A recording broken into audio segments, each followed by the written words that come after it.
Welcome to Daily Action Picks. I'm Avery Zimmerman, and here are my thoughts on the Australian Open men's futures market.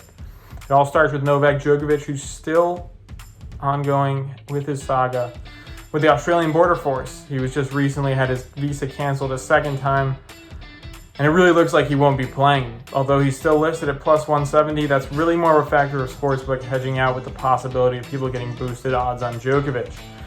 In all likelihood, he won't be playing in the event, and it appears that Daniil Medvedev is the new prohibitive favorite, with Alexander Zverev second. Medvedev is listed at plus 135, Zverev at plus 270, and I don't really see the value in either player for a number of reasons. Medvedev comes off of his US Open win over Djokovic, where he won his first slam last summer, but he hasn't had much success since then. We've seen a real dip in form, just as we saw with Dominic Thiem after he won the US Open in 2020.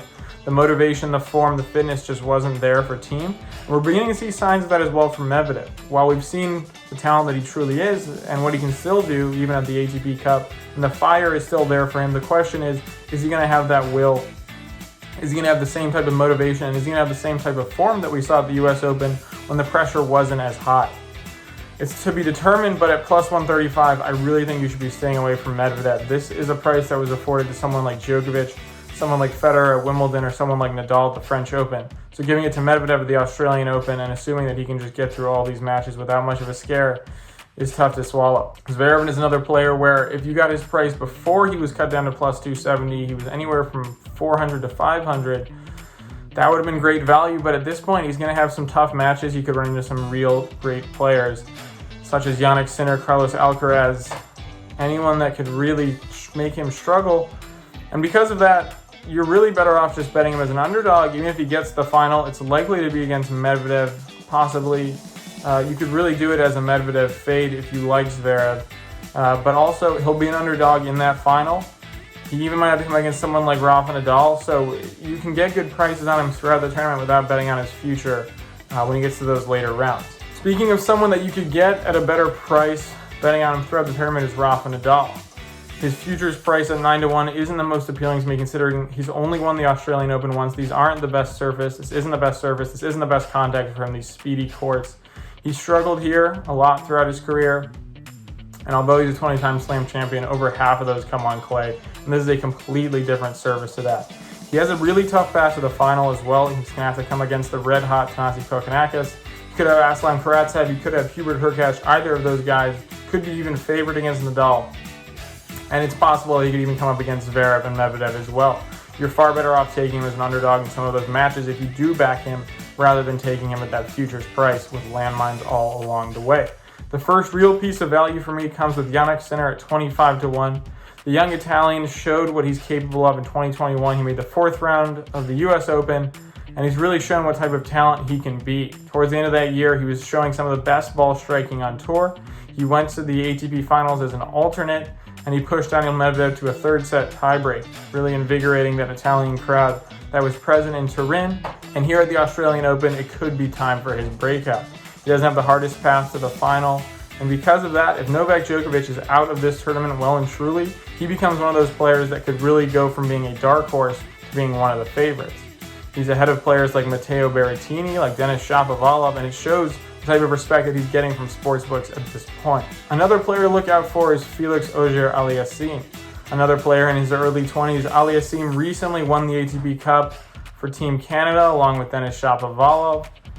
And those two really have a chance to show what they're capable of at this Australian Open. Aliassime has really struggled in the past with loose play, with unforced errors and double faults that have really plagued him throughout his career. But all the talent is there. He's already improved his double fault ratio through that first tournament. He was at 2.1 ace to double faults on hard courts in 2021. He bumped that up to 2.3 at the ATP Cup, and he limited himself to 18 double faults in 6 matches. That's a really good number for Aliassime. And if he can keep it there, and even 9 of those double faults came in a match against Cam Norrie, so if he can keep it in that range of 1.5 to 3 per match, he can really put himself in better situations, take that pressure off of his massive serve. And at 55-1, you're getting an unbelievable price on a player that isn't going to have that many challenges. He'll be favored in a lot of these matches going through to the final. So while he's young, he still made that US Open semifinal last year, and he's not getting enough respect, in my opinion. Finally, I'll leave you with another incredibly talented kid in Carlos Alcaraz. The teenager came off of a U.S. Open run in which he reached the quarterfinals. He beat Stefanos Tsitsipas. He withdrew from that quarterfinal against Felix Auger Aliassime due to injury, but it's not hard to understand why, given that was the first time he made a deep run at a slam. Those 3 of 5 set matches were getting to him. He had played a couple of 5-setters, and it's understandable. With that being said, he's really gone toe-to-toe with the best players in the world at this point.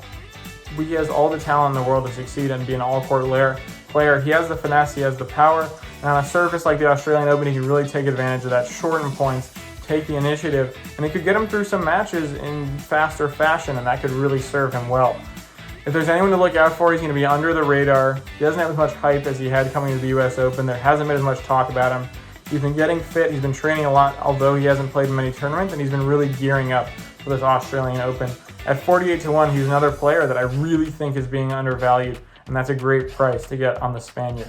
My last piece of advice is to get on these soon, because when Djokovic is, or if and when he's confirmed to be out of this tournament, which is in all likelihood the most realistic outcome, though he still has a chance of playing, these prices are all going to get cut. Any reasonable future is going to get cut for these players that do have a shot to win it, and because of that, I would recommend getting on these earlier before you can get out ahead of that news. If you're planning on joining me on any of these picks, be sure to like the video. If not, be sure to let me know why I'm an idiot in the comments. And as always, tune in for more free daily picks on the Action Network's YouTube channel.